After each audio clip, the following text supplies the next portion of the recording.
Yeah, just a second. Okay. Good evening, everyone. Thanks for joining us. Welcome to this evening's event, Black Students' Experiences in Higher Education, Real-World Problems and Solutions. My name is Neil Hudson-Basing. I'm the Corporate Events Manager at London South Bank University. Delighted to be joined by colleagues from LSBU and externally as well. Before I talk you through the Zoom functionality, I would just like to read a respect and dignity statement to you all. Everyone speaking at or attending an LSBU event, whether in person or virtually, should be treated with respect, dignity, and courtesy. LSBU operates an environment built on equality, inclusion, and acceptance. We value contributions, feedback, and comments, and wish to create a space for sharing, learning, celebrating, and bringing communities together. LSBU does not tolerate any form of bullying, abuse, harassment, or discrimination. Inappropriate behaviour, including behaviour that potentially impacts or contradicts LSBU's reputation or values, will be treated seriously and acted upon. Anyone exhibiting any of this behaviour will also be removed from the webinar. We want our events to be an enjoyable and warm experience for all. Thank you for adhering to these guidelines. This event is a safe space. We'll record up until the end of the discussion with the panellists. The Q&A session and the networking session will not be recorded. We welcome your comments in the chat box, but if you do not feel comfortable posting there publicly, you can do so anonymously in the Q&A box, or you can send a message to the panelists. Your well-being matters. If anyone requires any signposting to any services during or after the event, please do let us know either by sending a message to the panelists in the chat box or by responding to the email confirmation, which I'll pick up. Just bear with us if there are any technical issues. We've run a lot of virtual events, but sometimes there are technical glitches, so bear with us. So just to take you through the Zoom functionality, you'll see 3 buttons below you. The first is the chat box, and it's really brilliant to see people making use of the chat box already. Do share your thoughts and comments in there. It's always great to kind of break down that virtual wall. We encourage networking, particularly in the absence of face-to-face events. The next button along is the Q&A. It's the Q&A function. We'd ask you to distinguish between the Q&A and the chat box, just so we can make sure that we answer and work our way through your questions. We've also activated the upvote function in there. So if there's a question that you think that's great, I want to see that answered, simply click on the thumbs up logo. And again, you can ask questions in there anonymously if you'd prefer. The button along is the raise your hand function. We will not be using that function during this event. That's all from me. There will be a networking session taking place from 7:30. I will pop the link to the networking session in the chat box. That will be separate from this webinar and will take place on Zoom Pro, and that will be a chance for further discussion post-event. That's all from me. I'd like to hand over to Anita. Thank you. So my name's Anita Atwal, and many of you will know that I'm an occupational therapist by background, and I identify as Asian British. So today's event, what is it about? Well, as we've all mentioned, Dave Thomas talks about good trouble, disruption. Today is about being brutally honest about the issues that are impacting upon Black students in education, higher education. We're not gonna have a soft conversation. We're here to have an honest, open, hard, truthful conversation. There's many students here. This is about you. We want you to put your comments over to us. And I suppose the reason why it's so important to me is reflecting back on my experiences and my life and my childhood. I think some of these issues are still here. And I think some of the issues that I've actually forgotten about, how I felt at university, how I got my opportunities at university, how I actually broke through at university. And I think it's really important, and actually thinking about some of the issues that Black students face or Black people face are actually the same. Remembering my dad being stopped all the time, remembering the work going on strike, remembering not being promoted at work, remembering all sorts of things during the 70s and 80s that sometimes we forget that seem to be repeating themselves. So we're not going to pretend that discrimination isn't here. It is here. We're not going to pretend that perhaps education establishments haven't moved forward. That's not what we're going to do today. But what we are going to do today is think about solutions and actions. We're not going to just talk about problems, we're after solutions. We've got to make things better. And I think one of the students who didn't feel comfortable coming on today said a very nice quote basically to us. And he or she, I've given it away, said that they didn't feel discriminated against at university. They didn't feel any different. It was only after George Floyd died that none of the lecturers actually acknowledged it. Nobody actually talked about it. And he or she actually felt that something was wrong. And I actually felt today that the way forward was to get Abby quickly to tell her story very quickly from her student experience, because this is about students. It's not about me. It's about students. It's about you. So if you are a student, please, please, please put something in the chat. Please ask your questions, because you've got a really distinguished panelist who will introduce themselves very early on.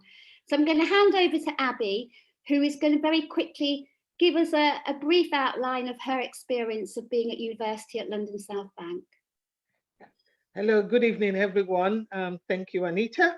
Currently, my name is Abimbola Odufisan. I'm currently a second year PgDip Occupational Therapy student. I'm British citizen by birth, but grew and schooled in Nigeria to university level. So I'm just giving a brief background so you can have a perspective of who I am. So I came back to London and trained to be an accountant. I studied here. I studied at London South Bank University, but back then it was different because I came in as a professional. I was just a part-time student, so I had a different experience because everybody seems to be equal then. So it was a different atmosphere or experience then because I was a part-time student and there were many Black people on my course, which is accounting. And so I worked in banking for 18 years before deciding to change career last year to train as an occupational therapist. So fast forward to now being a full-time student, I would like to discuss my experience, but I just want to let everybody know I can only talk about my experience as a mature student. So it may be different from other people's experiences and perspective. So the first thing I'm going to start with, which is more or less like the negative experience that I got. There was issues when I wanted to enroll because there was a mix-up with my old student number, which was not my fault. So as a result, I could not access study materials. I had issues with my student finance, but I went into, I think, the student union. I went into the admin office and nobody would listen to me. And I really felt, I just felt that nobody appreciated me because I went, they said, oh, yeah, we're dealing with it. And so I felt out of place. And I felt it was because of the issues with my accent. Maybe people didn't understand what I was saying, but nobody said anything. So it was a difficult moment for me because I started feeling not valued, not appreciated, because if it was somebody else, maybe like my white counterpart, because we do discuss, but they got answers quickly. Why not me? Why didn't I get my issues resolved quickly? But luckily I got somebody who was attentive, also a white person, and actually dealt with it. So I started having maybe a different thoughts. And also issues with the accent, because sometimes I do pronounce some words, and then you get people go, oh, you mean something, and then they smile, they laugh, and then repeat it. I feel that is very, very rude, and I feel out of place because what it did to me was that I sometimes struggle to mix with people sometimes because I don't want to join in conversation because I don't want to be put down. So that was a very negative experience for me. So it is particularly difficult when people try to repeat what I've said. It does, and correcting me. But if you heard what I said, there's no point correcting me. Just respond to me, which I feel is the right thing to do. So this prevents me from joining some conversations, like I said, and it affects my confidence at times. And funny enough, people say, Abby, you're confident, but I don't really feel it because I stop myself from speaking because I think I'm not making sense. And I think it's not a good feeling to have. So going back, fast forward, the positive experience. that I think LSBUs really did really well. In my group, they did, we're being split into what is called the PBL group, and is a form of a way that we sort of learn. But I think they did well by splitting us into a balanced group. And I think that makes a difference. So there was mutual respect.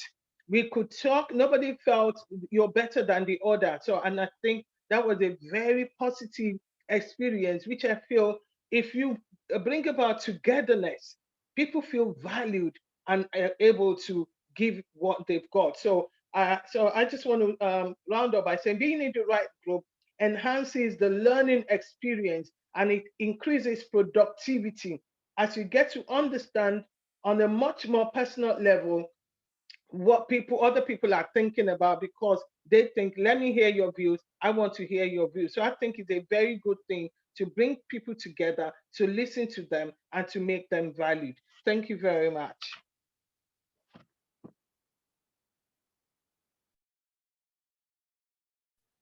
Thank you, Abby. That's very kind and very thoughtful, and I'm sure people are going to respond to some of that. So what I'd like to do first of all is to get the panelists to introduce themselves and also how they identify and really what they're going to bring today, and perhaps why they're so excited about today and why they actually accepted the invitation to come today, because I know the panelists have had lots of invites. So if I start with Dave Thomas, would you like to start by introducing yourself? Oh, wow, you put me under pressure here. Thank you so much, everyone. Good evening, good morning somewhere, and good afternoon if you're in Jamaica or somewhere in America or the West Indies at the moment. So thank you very much for having me here. My name is Dave Thomas. I am an occupational therapist, and I identify as a Black man who wears a kaleidoscope. And when I say a kaleidoscope, I mean I was born in Jamaica, grew up there, and I've lived all my adult life here in the UK. So what that does, it equips me with this kaleidoscope where I can see dual perspectives, you know, and I have a real strong appreciation for culture and people and knowledges. And I must confess, I am a troublemaker, but I get up in good trouble and necessary trouble. I'm so delighted to be amongst you, and I'm hoping to learn from you all and share my experiences as well. So thank you very much for having me. Thank you. Shaminder.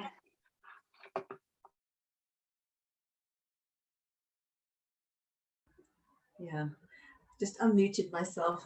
Hello, everybody. Good evening. My name's Shaminder Takhar. I'm an associate professor in sociology, and I'd like to thank Anita and Mish for inviting me onto this panel. And as it's been stated already, I hope to learn something from you as well. I describe myself as British Asian, and usually when I'm teaching, because I teach very controversial areas, in inverted commas, race, culture and identity is one module, and the students actually love that module because they can have open conversations about race, really. Another one I teach is about sexuality, so they can talk about sexualities very openly too. So being in my role as an academic who teaches, I think it's been really useful for me to lead on these kind of areas, race and sexuality and gender as well.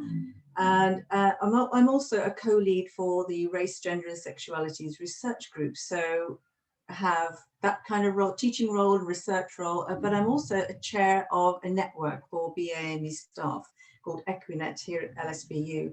And I shall hopefully reveal some of those things which I've been involved in as we get into the discussion. Thank you. Very much. And least but no, I can't even get that expression out, forget it, Aaron. Thanks, Anita. Hi, everyone. So my name's Arun Verma. I did my doctorate in intersectionality and health professions education, so I've got a personal interest in all things around healthcare and intersectionality. And since then, I've been involved in disrupting diversity and inclusion systems across higher education and the third sector where possible. From my own personal experiences of discrimination and bias as a student, I've got intrinsic interest and motivation to talk about how we create platforms for particularly Black communities and Black lives to be seen, heard, and part of the change. And that's something I'm particularly kind of striving towards in terms of taking a very participatory impact in the work that I do. In terms of my identities, I identify as a queer, non-Black person of color from South Asian descent, cisgender male. So I recognize my own intersecting privileges and oppressions in that respect, and the tensions and sometimes the celebrations that those things can bring, depending on the times and context as well. But yeah, very much here to talk about kind of allyship with Black communities and Black staff and students, and thinking about participatory action and collective effort around these kinds of things, and very much about systems change and systems disruption. So hopefully we'll bring about a bit of that tonight as well. Oh gosh, how exciting is this going to be? So we're not going to beat around the bush. We're going to go straight into the first question, and I'm going to throw it at I think Aaron, because he's been warmed up and he's warming us up really, really nicely. Sorry, Anita, you've got Jou Yin. Oh, Jou Yin. Oh, my word, that's because she's disappeared off my screen. How did I disappear? Well, I suppose that's just Zoom. Can you hear me though? Yes. Yes. Okay, great. Yes, yeah. Hi, everybody. So my name is Jou Yin, and I'm a lecturer in occupational therapy, and I'm also the racial and cultural equity lead for the occupational therapy division in Brunel University.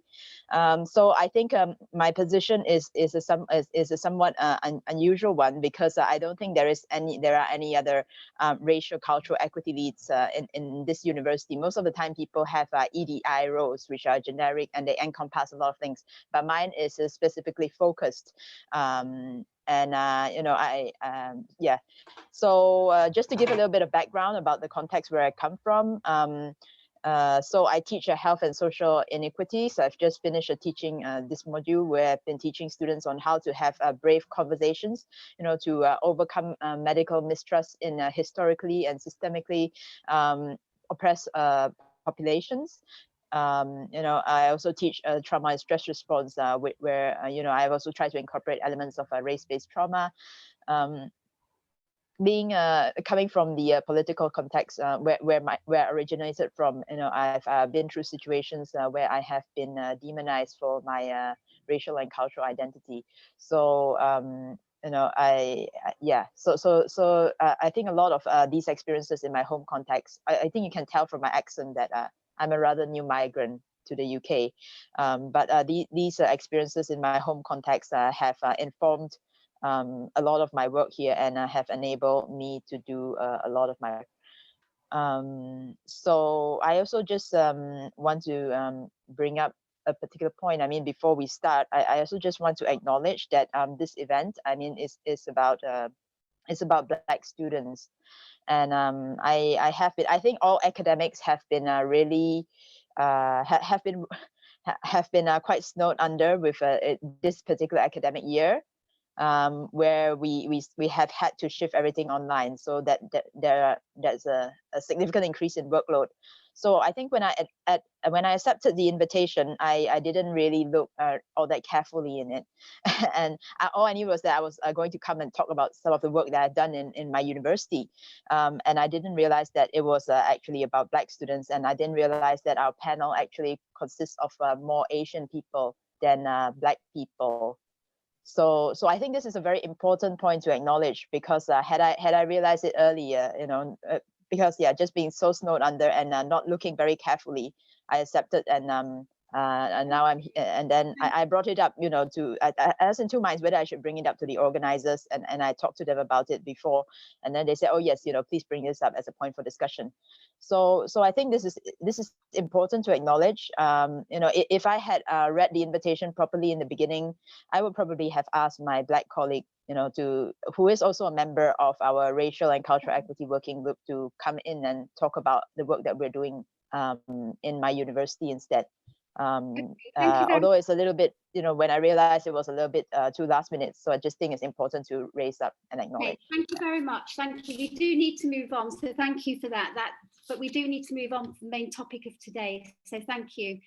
So really what I think is really important to ascertain is that this is about Black students, and that's absolutely fine. This is not really about our own work. This is to talk generally about things. But really, I suppose I'm going to go straight to Aaron, really to find out what are the challenges experienced by Black students. By Black students, we also mean Asian students. We mean, we're going to use the term collectively at the moment, and there are issues with that. We know that, but we can't be perfect. So Aaron, what are the challenges currently experienced by Black students, do you feel, at the moment? Thanks, Anita, and great to be on this panel with other fantastic kind of perspectives and great minds as well. So it's really honoured to be here. I think the interesting thing is that racism and racism towards Black communities and students hasn't actually changed in terms of the types of racism we see. There's still abuse, there's still discrimination, there's still bias, there's still stories of people being treated unfairly, being verbally assaulted, being attacked, and sometimes physically as well. And we see that all the time. We've seen it throughout history, and it's embedded within the colonial structures of the university system, is at the heart of it, unfortunately. And I think we have to just embrace that, and particular senior leaders just need to own that as well, and know where the history of the university comes. What is the challenge is that the systems and structures of university and higher education have changed. What we see now is higher education has, and universities in particular, have layered very many things onto racism and covered it up in different covert ways. So what we see now is sometimes often things around racism through the hidden curriculum, or racism through indirect means, as well as covert, as well as overt means as well. And I think those things can be really tricky to navigate, particularly in universities, and particularly now as well, as we move towards potentially a new Brexit world. And also this pandemic has also shed light particularly on Black students being disproportionately affected by the pandemic as well. So that's something also to be cognizant of during the times. So it's a multitude of things. I don't think racism has changed. I think that the data, the evidence we see from various papers, we see similar themes. I think our structures have changed, have become more complex. I think it's more difficult to have actually sustainable, for student voices to have sustainable change to the system. And I think we need to get to a place where students can participate in changes and be involved in decision making that's going to affect them as well, and actually not pay lip service to it. So we're taking some authenticity to their voice as well.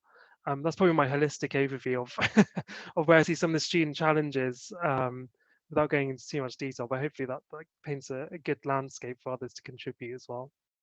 Thank you. Dave, have you got any thoughts about this? Any different perspectives or? I need to mute. Yeah, well, thank you very much for that, Aaron. I think my perspective is somewhat broader. What I believe is you have to be willing to interrupt the system. So I'll quote from Neely Fuller Jr., who says, if you don't understand white supremacy or racism, everything you do or everything else will only confuse you. So for me, it's about a system consciousness. You understand it. So when I talk about white supremacy, I'm not talking about white people. I'm talking about the ideology that advantage some people at the expense of others. So you need to understand that, the systemic sort of implications of that, how the system works, a system consciousness. So you want to interrupt that system, right? And in order to interrupt that, I think you need diverse perspectives at the table. So in terms of our students here, this event is focusing on students. I've had the privilege of being able to speak to thousands of students in the past 5 years alone. I would say thousands of students. Half of them are Black students. And I know that there's a common thread that runs through every single one of those conversations. And that's the implications of that systemic inequality, the structure that filters that inequality down, that affects these students. So the first thing you want to do, you want to create pathways where these voices can be heard. As part of interrupting the system, let's constrain this within universities, London South Bank University. You need to have a mechanism where these voices can come to the fore. You need to also have these voices at the table.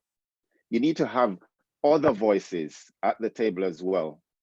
so that there can be a shared sort of knowledge between these voices, you know, to promote this understanding and this interruption. But what you don't want is performative action. What you want is sustainable change, and that comes over time, right? I've spoken about this in my writings about a race equality receipt. And what a race equality receipt is, this is evidence that you have acted on your intentions. So we see hashtags and equality statements have come out since, you know, the murder of George Floyd. We see that everyone is rushing to send out an equality statement. But why would you need to send out an equality statement if you're already practicing equality? So what I'm saying is that statement is not enough. What we want is sustainable action. A statement could be performative, right? You want what I call a race equality receipt. And this is similar to, a statement is similar to an invitation to treat. I am not going to be discriminating my actions. I want to create an environment where everyone can flourish and grow. And that's fine. But what the race equality receipt is, show me the proof of purchase. Imagine if you're walking out of the supermarket and you know, it bleeps. Dave, there's something in your bag. The security stops me. The first thing he's going to say, well, there's something in your bag. And he's going to say to me, show me the proof of purchase for that thing that's in your bag. If I haven't got my receipt, I'm going to be taken away, right? So it's the same thing. Our organizations, they need to show us proof of purchase, proof that you have acted on your intentions to promote equality for all. And how is that proof manifested? That proof can be manifested in redressing power. Redressing power. You know, I can give one example. If you are recruiting for a position in the university, how about having student representation on recruitment panels? Could that work? Of course it could work, because if you're recruiting for an academic, the academic will have to teach students. So what you're doing, you're power sharing there. Okay, another example. If you want to see Black students become Black lecturers, what you need to do is to unblock the pipeline so that Black students can then transition to postgraduate studies and then onwards to lectureships. So that is proof of purchase. That is your part of your race equality receipt. We have done this. This is what it is. Dave Thomas did his undergraduate here at London South Bank. He's done his master's, he's done his doctorate, and now, fantastically, he's lecturing. This is proof. Dave, can you tell everyone that you did this? Yes, I did this. So what we're saying is we have to understand the system, first of all, to interrupt it. And then we promote collaborative, not confrontations, collaborative conversations, because racism is a problem, not for Black students. It's everyone's problem. It's a problem for humanity. Because if Black students don't achieve, no one achieves. You know, proportionally, I know from my research that Black students are entering the academy proportionally at a higher rate than any other student group. So from a neoliberal perspective, if you lose that cohort, you're losing £9,250 for every person that doesn't enter, right? So you want these people to be at the table. You want these people to be part of the collaborative conversations, and you want to sustain these conversations. And the only way to do that is to redress the balance of power. We want to see your receipts. Show me your receipts. I've seen your solidarity statements. I've seen your hashtags. Now I need to see your receipt that you actually did the work. So I'm not sure if I've answered your question. Somewhere in there you might have an answer. No, Jou Yin, I just wanted to give you another question really from what Dave said, really about addressing power and addressing the pipeline. Have you got any thoughts around that, how we could start addressing the pipeline issue and how we actually build people's careers up into leadership positions? Yeah, so yeah, I think the points that Dave brought up are really good about sustainable change in systems, you know. And I think someone in the chat has also mentioned something which I've been thinking about, which is blind spots, you know, which is in the persons that build the systems and set up spaces. Now, in a lot of my EDI work, whether it is my work as a practitioner, as an occupational therapist, or as or the work that I'm doing as an academic, I tend to use the principle and nothing about us without us. And I think it is absolutely crucial that we need more Black academics in the systems, you know, because I mean, currently right now, there really are not enough, and representation fatigue is a real thing. You know, so many events, you know, how many events to go and talk to people about this situation. So when educators who build the systems don't have the lens to scrutinize the system and suggest more inclusive solutions, they may unwittingly engage in actions which actually harm the systems. So, for instance, one of the common issues that come up in health professions programs is that of students encountering racism on placement, whether that is clinical placements, whether that's those from the clients, or whether, sometimes it's even the educators themselves who are aggressive. So the students are not sure where they can go to report these things. Sometimes they're not even sure if they report these things, whether they're going to be facing backlash. So I think there needs to be educators with those lived experiences. But how do we support them through the pipeline? I think maintaining. I think what we've been doing in our university is to maintain links with alumni. We've been involving alumni a lot, and I think I think also talking a lot to people from particular communities, such as in my occupational therapy division, we have only one Black academic. And so one of the things which I've been doing also within my capacity is I've been also trying to ensure that when vacancies are advertised there, they are passed on to Black colleagues, and I ask them to pass on to their networks. So making an active effort to ensure people are aware of opportunities and ensure people know how to access opportunities. So this is something that I actively do, is I talk to the alumni and then I tell them of opportunities, and I also try to support them to ensure that they are able to access them as well. So I think these are some of the ways which universities can contribute. Alumni are really powerful. Alumni networks, and so I do think they need to be utilized more, especially in universities like ours where there are many Black students. Thank you. Shaminder, I'm going to ask you a spin-off question from this, so please forgive me. I know you've done quite a bit of research in the area, but I was just wondering from your research that you've done about addressing power inequalities, is there anything that you've noted from students or anything you've noticed from your research, or any solutions? Well, the most recent research I completed over the summer was to do with the attainment gap / award.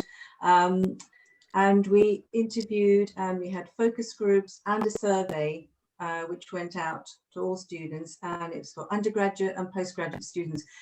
Because, I mean, I'd just like to add to what Dave and Ji have been saying, that there is, the stuff that they've been talking about is really apparent. So when we think about the ways in which students experience university, we have to listen to their voice. So ours was listening to the student voice.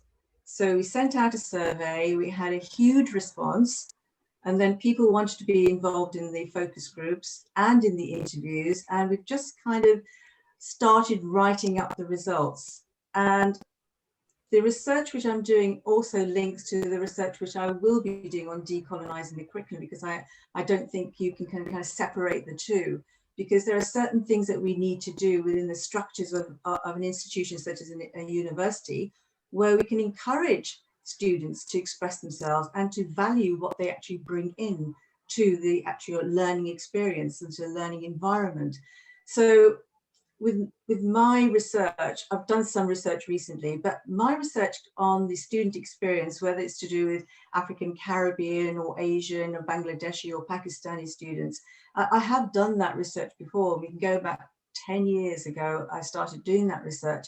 And I actually published an article on this, on Bangladeshi women's experiences of education. And one of the quotes which stood out for me was, the importance of education. It's really highly regarded, the importance of education and getting a degree in all minority ethnic populations.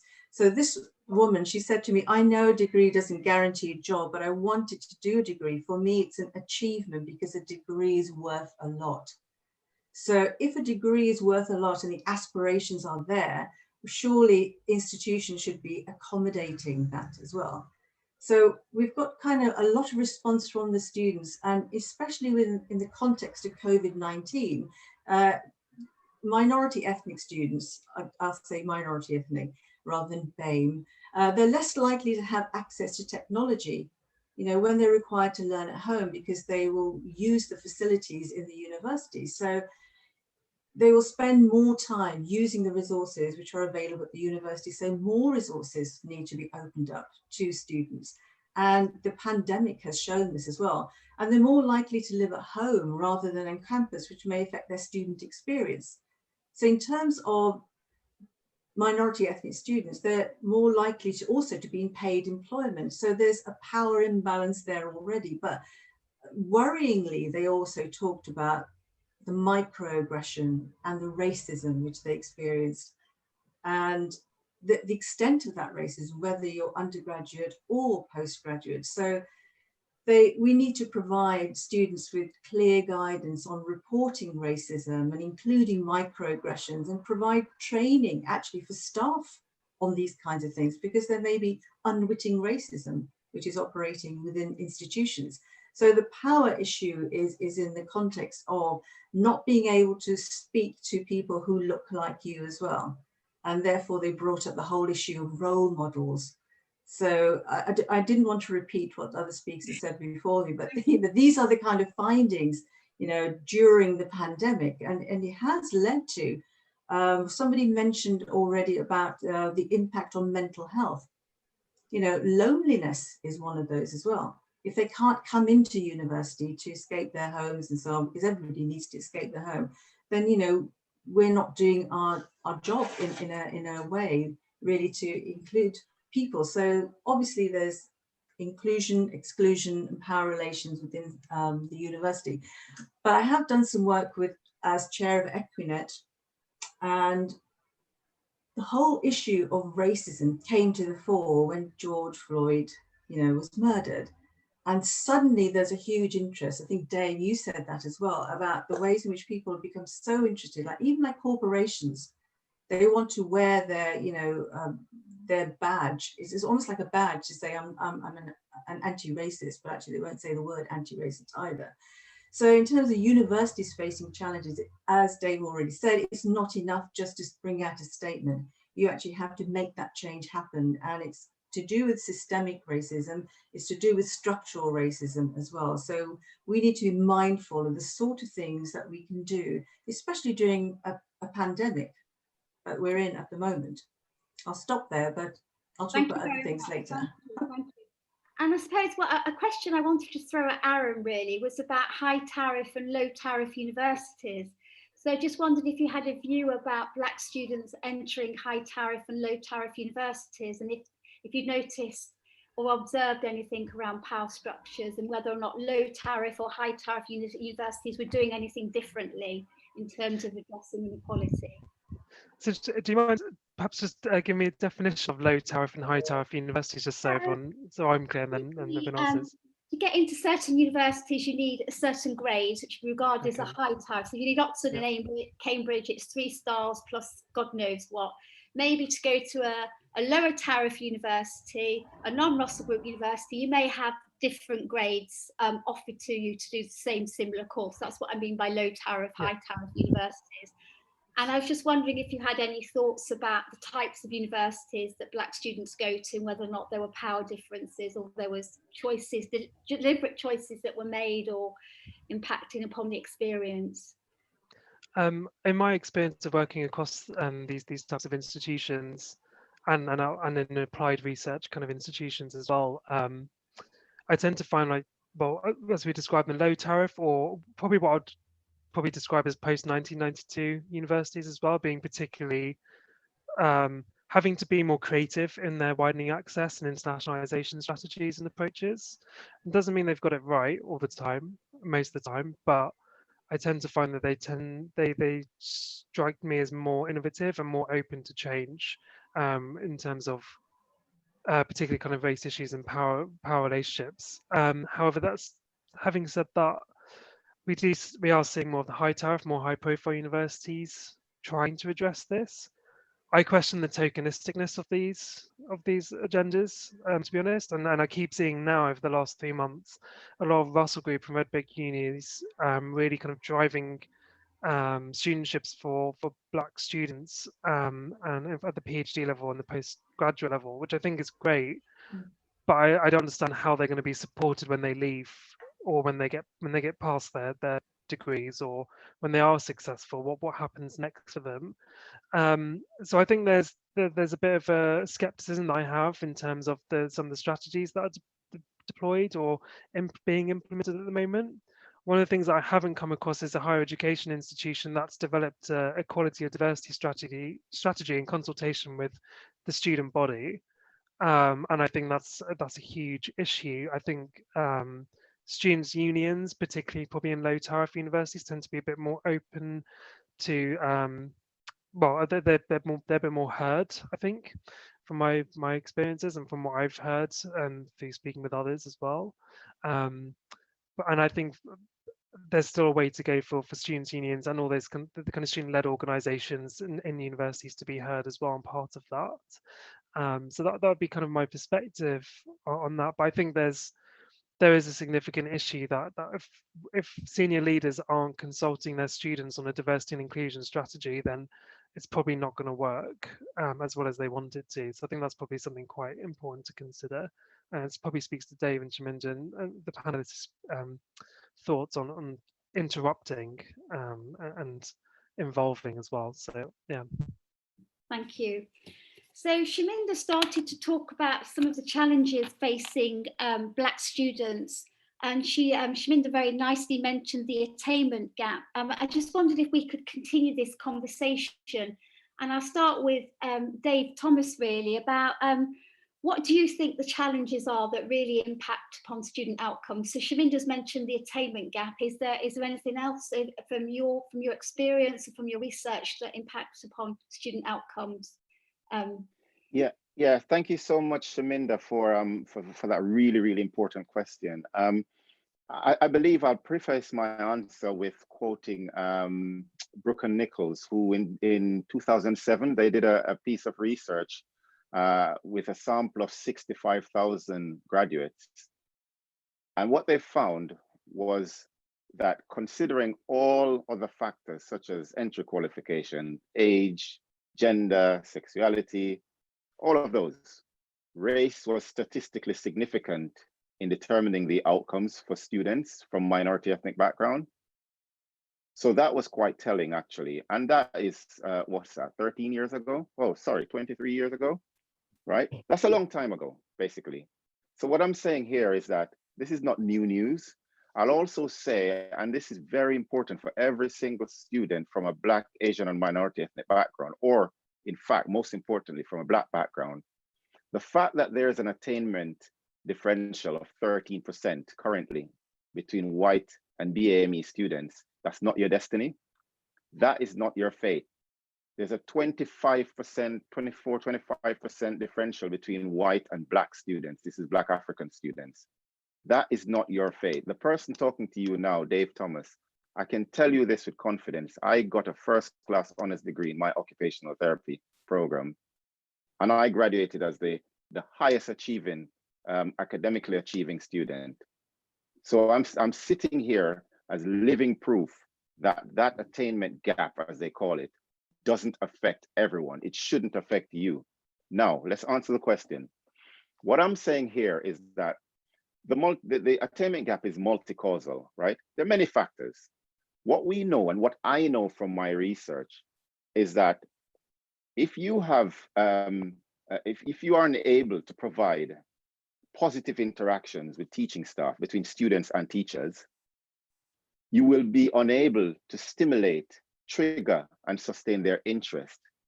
So poor interactions with teaching staff will lead to poor interest. And if you have a curriculum that is not culturally sensitive, meaning it doesn't feature diversity, it doesn't feature diversity in a positive light, whereby you have positive portrayals, it doesn't empower students with the socio-political awareness to challenge hegemonic structures, so structures that we take for granted, right? Why is this so? And it doesn't promote inclusive classroom interactions. We know that that impacts on attainment. So that's a clear pathway, a deficit pathway, right? What we also know that the structures in higher education are archaic. What it doesn't do, it doesn't celebrate and enhance and harness diverse perspectives. I don't look at it as knowledge. I say knowledge is, this is plural. So it's a respect for knowledge systems globally You know, I know for a fact that in Jamaica, some things are not transmitted in written format. They're passed down in stories. But these are authentic knowledge. These are authentic knowledge, and you will never see that in a book. So if we're teaching our students to be critical and analytical thinkers at the end of their degree, what we need to do is to harness the power of diversity and ensure that they are approaching their critical and analytical sort of skills with different lenses. As I started in the beginning, I've got a kaleidoscope. I use 2 different lenses. So the knowledge, the intelligence of the university needs to be enhanced by students' experiences as well. This is where students, you know, we need Black students to have a situation where they can share their experiences with senior management. And I've facilitated that at the University of Kent, because the reality is not every white person is a racist. Not every white person is contributing to white supremacy. So we need to understand and believe in the power of humanity. We're all in this together. So let's bring our students to the table to speak with vice chancellors, to make recommendations, to make suggestions as to how things can be changed and sustainably changed.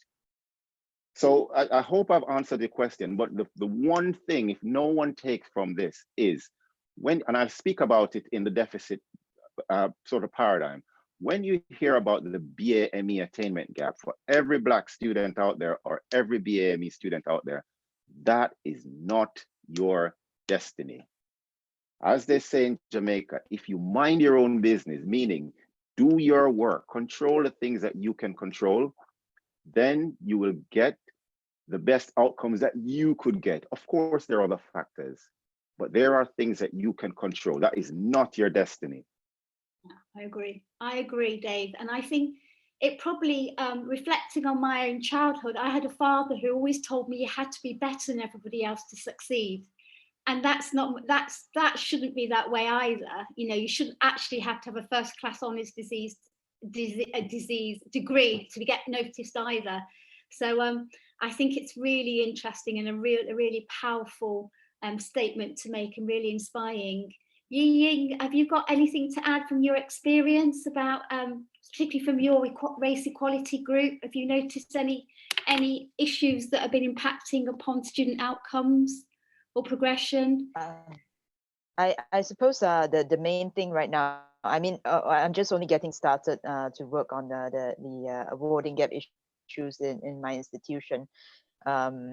I think one of the I think one of the most significant ones which have stood out is that of students who have almost had to leave the course, or you know, who have needed to leave the course for reasons could have been prevented. I mean, this was something that I encountered when I was on duty at clearing, you know, and then there was a student who had who had been asked to leave the course, and then she was trying to come back onto the course again. And I found out that the reason was because her situation could have been prevented if she was familiar enough, or rather, if she had been aware of the procedures and such to be able to apply for extenuating circumstances.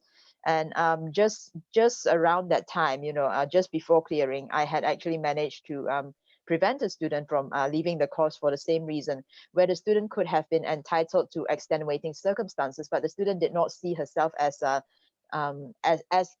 she just did not think of applying for them.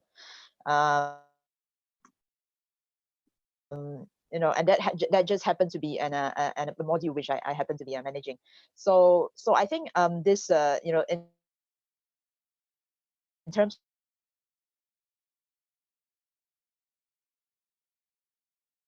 of student outcomes, right? I know a lot of people are talking about the gap dropping off our radar as well, preventable reasons. And I think also, you know, paying attention to these patterns, whether or not there is a student which is at risk, I think is something that lecturers or academics need to do a bit more of and be aware of, you know. But as to whether or not what the solutions are, I don't necessarily have the solution to it yet, beyond trying to make the system as transparent to people as possible, communicated to people in a way that they understand. Yes, the university does a lot of communication to the students. I agree with that. But sometimes whether or not the student is able to understand it and use it to their advantage, there's a whole different thing altogether. And I think this is where students' personal tutors and such can do a lot in terms of supporting the student to circumvent these challenges in the system, or dismantling those obstacles in the system where appropriate or possible. Yeah. Okay, thank you very, very much. Shaminder, obviously you mentioned some of the issues around social inequalities and the impact of COVID on people's health and well-being, impacting upon outcomes. Is there anything else that you noticed from your research, or anything else that you were quite surprised at, or was it all what you were expecting?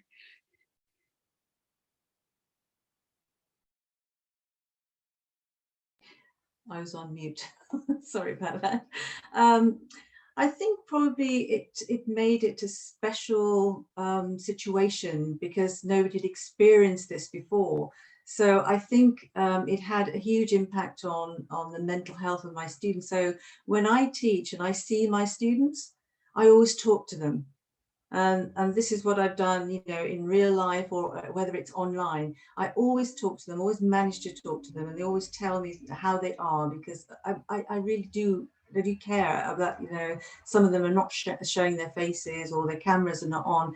But sometimes, they'll write to me privately and say, I'm sorry, I don't actually have a camera, or I don't actually have an access to a computer of my own. So those kinds of issues, I mean, they're applicable to anyone. So this doesn't necessarily have to mean that it's students from minority ethnic backgrounds. But one of the things I wanted to say was that when I talked about the institutions and institutions doing something, I've noticed as the chair of Equinet that we've pushed for institutional accountability. And we provided a space for staff. So I'm talking about students now as well. With the Race Equality Charter mark, people always say, why do you want that? I mean, if you look at the comparison between those universities which have got the Race Equality Charter and the Athena Swan, there are very few that have got the Race Equality Charter mark. And it's a very interesting phenomenon, because I wrote in my blog on the Wonky article that, gender always trumps race. So it's a very difficult situation that we're in. But I think with the Race Equality Charter, what they need to do is, collect those statistics, have the student voice there, because that's what my research was about. I wanted to go and speak to the students and tell me what exactly is going on and what changes do you need for that, to occur to make that situation better. And by the way, in terms of the awarding gap, I'm not saying that, students are not getting good grades because of such a reason. Because for my students, I always say to them, you have to get a first. So, you make everybody aim really, really high in the first instance, and you make them work for it as well, because there's something, aspirational about that as well. So achievement, it can be fostered, but it needs, the right kind of environment, it needs the right kind of teachers, it needs the right kind of, institutional processes and role models. The role model thing came up over and over again. Yeah, absolutely. And I think role models becoming really, really is essential. I'm realizing we're going to need to wrap up pretty soon, but I'm really about solutions and actions now. We've already had some solutions and some actions. So some solutions, Aaron, what would you suggest? What needs to improve? What do universities need to do to improve the Black student experience? We've had a few already, and I think Ying and Shaminder's already mentioned academic tutoring, being inspiring, Dave aiming high, don't be willing to accept the discrepancy. Have you got any other kind of top tips for students, or if there's senior management that are listening at the moment, what can they take away from it? I'm quite shocked about the fact that we're still not listening to the student voice. I think that keeps coming up again and again and again, and that you can devise an equality strategy without talking to students, to me is quite unbelievable, but obviously it's happening. So anyway, top tips. I think top tips, we've seen some great examples of actually not just listening to student voice, but involvement of student voice in decision and changes that will affect them, particularly of Black student voices. And I think that's the critical part. I think people and academics and senior leaders, we talk a lot about, I think we mentioned this recently, didn't we, Nita, about over-intellectualizing things. And actually now we need to start bringing intersectionality down to earth. We need to start embedding it and just putting it into policy and structures in that way as well. But we also need to talk about how we make intersectionality happen and come to life.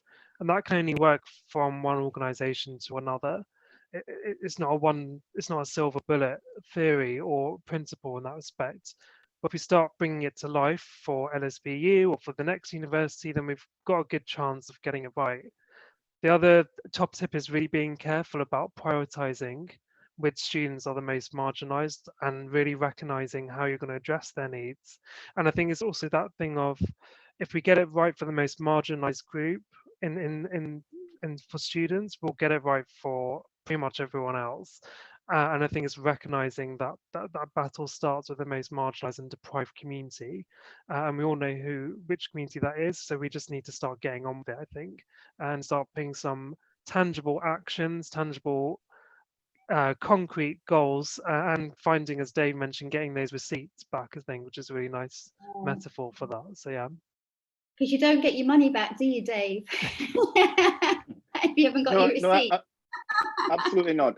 You know, I would say the greatest thing any university embarking on this journey, and I call it a journey, right? A never-ending one, mind you, is first of all to ensure that you depart from the deficit perspective. You know, there's nothing wrong with the student. They all are qualified to be there, right? You adopt a holistic perspective. I would also say, as we say in occupational therapy, a backward chaining. So Stephen Covey talks about start with the end in mind. What is the goal? What do you want to achieve?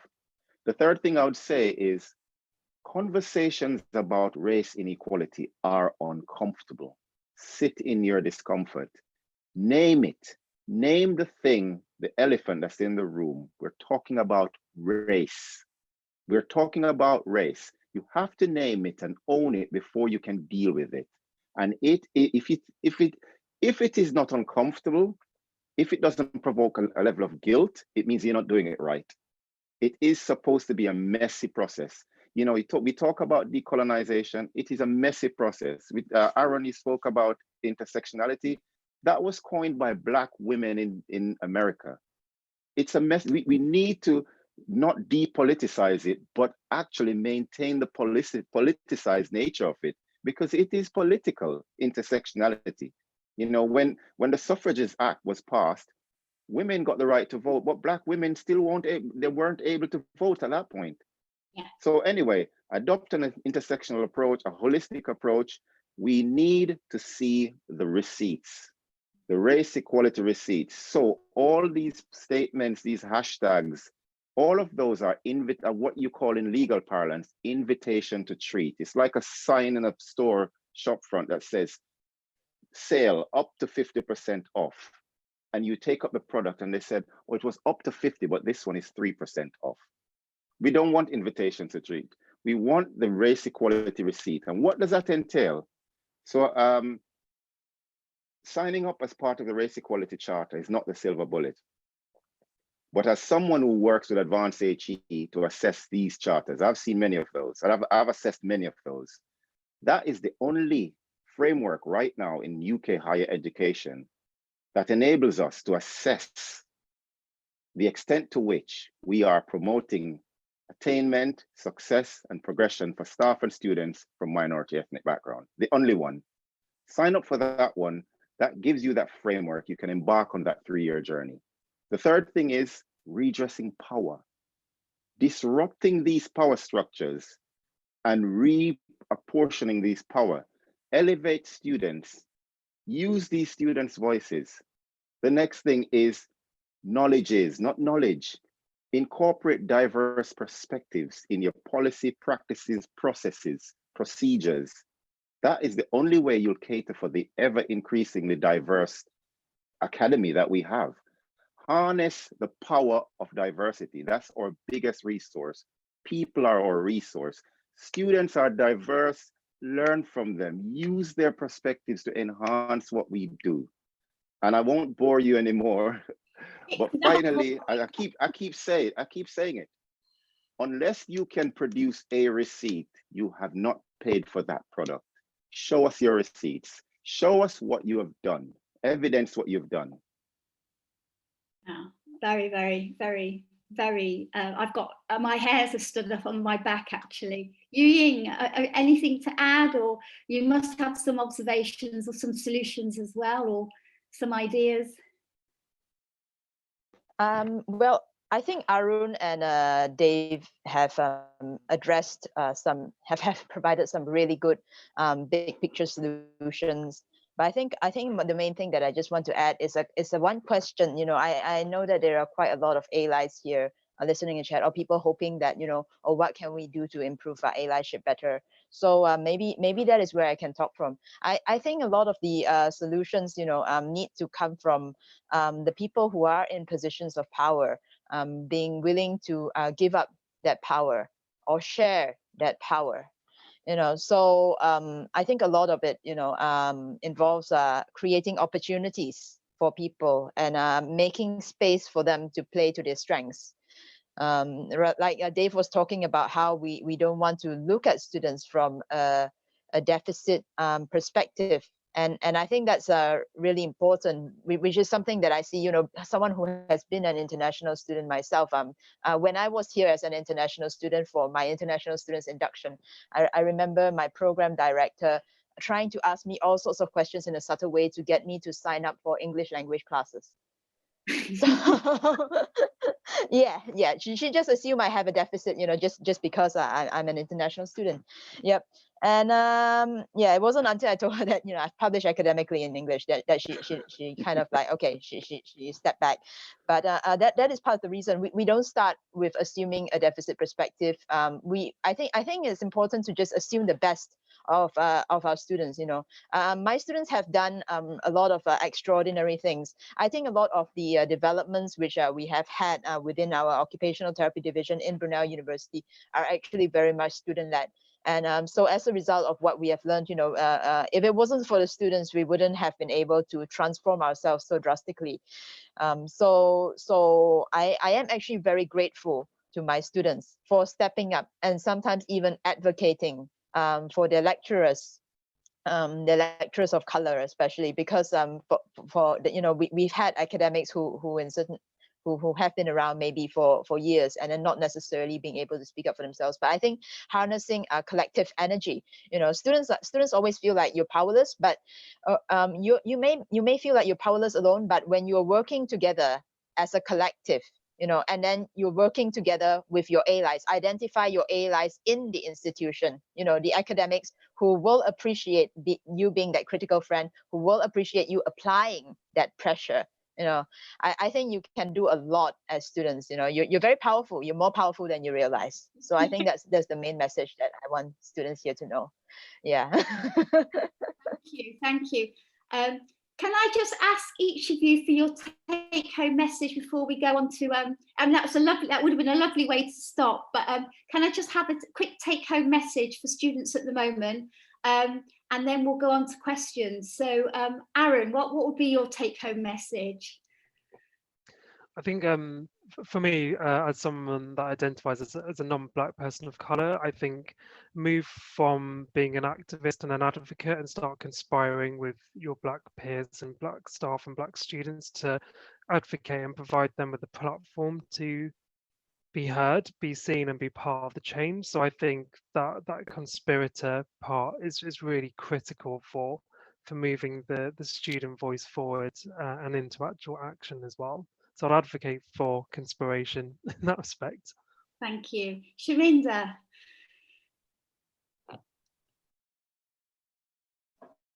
You're on mute, Shaminder.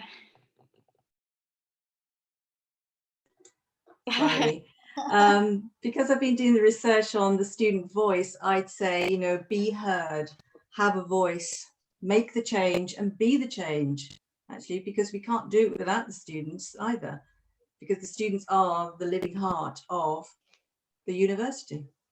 Thank you. Jou Yin, you already mentioned that you're more powerful than you think. Is that your take-home message? Because that's a really powerful take-home message. Thank you. Yeah, maybe I just want to add something about activism, because usually with activism, I mean, this is something that, you know, I even do in my occupational therapy activism, and I repeat it again and again, you know, that the most powerful activism right now are the ones without figureheads. So I just want to re-emphasize again, you know, the power of the collective. Yeah, like the Black Lives Matter movement, there are no figureheads. You know, the Hong Kong protest that's ongoing, there are no figureheads. Occupy movement, there are no figureheads. So working together, you know, being able to mobilize big groups of people to generate a significant change. Yep. Like I said, you're more powerful than realize, but need to work together. Yes, I think that's it. Thank you. Dave, is it going to be something about the receipt? Yeah, absolutely, the receipt. But you know, one contribution to this receipt, I would say, is believe in the power of collective occupations. You know, I believe in humanity, and I'm a firm believer in collaborative conversations, not confrontations, right? Confrontations take you thus far. So I would say to students, as you, Jou Yin said, you are more powerful than you think. In fact, you pay the bills. Without students, there's no university, right? Believe in collective occupations. You know, Frank Kronenberg and Elelwani Romagulundo, they wrote about this. So have a read of their work, and I'll post an example of this for you. Believe in the power of collective activism and occupations. Institutional racism is not a Black problem. It's a problem for humanity. It's everyone's problem. Sleeves up, everyone. Let's work together to make a better environment for everyone. So that's my take-home message. Believe in the power of humanity. Don't lose that. Without that, the game is over. Thank you. Wow. Right, Mish, you've been if she's there, Mish, you've been collating the questions. Would you like to ask the questions to the panel? It's not going to be Mish, it's me, I'm afraid. Mish's Wi-Fi has dropped out. I'd like to invite Abby back to join us, actually, as she contributed to the start. So as promised at the beginning, we are not recording this Q&A session. So I will hit stop recording now. You now is the power of your voice. And I think what's really come across is this collective action. I also believe what's really come across is what matters to you. And that's the really important outcome. So universities have to stop measuring about what matters to them. But I think almost when students, you come into university, we need to find out what matters to you. What do you actually want to achieve? And I think personal tutors, that's going to be a really important question actually to ask an academic staff. I am really pushing, I think what's really come across is this idea of co-production, of co-produced work, of cross-working, learning from each other.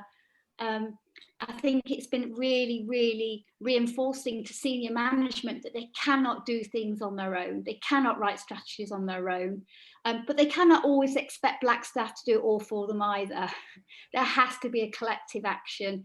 And I think Aaron's view about white allyship is also very important within this. And maybe that's a conversation that we can have differently. But I think to students, and Abby, I'm going to ask you to sum up very quickly, this idea that you are powerful, for me, summarizes the whole conversation.